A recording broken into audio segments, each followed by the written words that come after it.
Here we have a 1999 Saab 9.5. It's got about 150,000 miles on it. And today I'm going to replace the crankshaft position sensor. First I have to remove the heat shield, and then underneath, I don't think you can see it from here, there's another heat shield. And then I purchased a part on just online, so I'm going to replace it, and then it'll go in and plug in the back here, and I think that it's something that I can do, so I'm going to attempt it. I have never even replaced my own license plate cover, so wish me luck.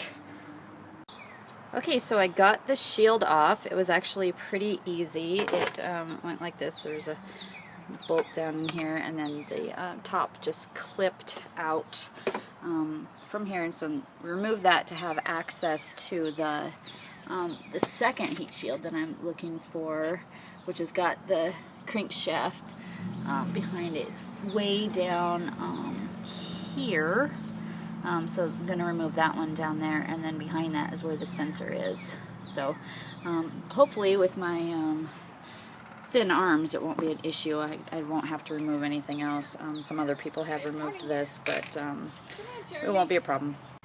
Okay, so here I am. I actually climbed underneath the car because because I fit, and it was easier to get to. Here's the underside that we're looking for. That's the one that I'm trying to replace, that silver piece there. And from the angle of the camera, I don't think you can see, but there's the bolt trying to remove, and I can actually reach my hand up from the underside fairly easily. There's a large pipe here, so it just kind of depends on the size of your hand, but I can get up there, and I'm going to go ahead and try and remove it from underneath the car.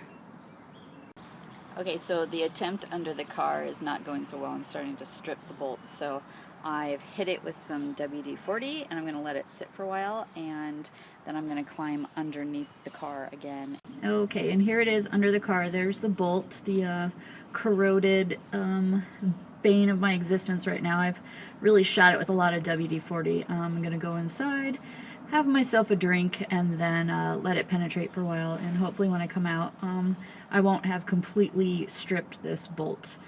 Like I said, it's fairly easy for me to reach it from underneath the car without removing anything. When I try to reach at it from the top of the car, it's a little difficult because there's a lot of other things in the way, but it's still manageable. Here we are. It was successful. You can see this hole here is where the sensor came out. There's where the old plug came out. It was really difficult to get the bolt out, so obviously the WD-40 helped. A lot of muscle helped as well, and yeah, looks like it works. So on to the next step. Okay, here we have the top of the sensor. And like I said, it was a little difficult to get the red clip housing out, and then the smaller blue part went in around it. You can see what's new and what's not so new, and then we're ready to thread it down through where it came from, and it was clipped in down to some other stuff down here, so I'm just going to keep threading, follow where it came from, and then just follow the leader.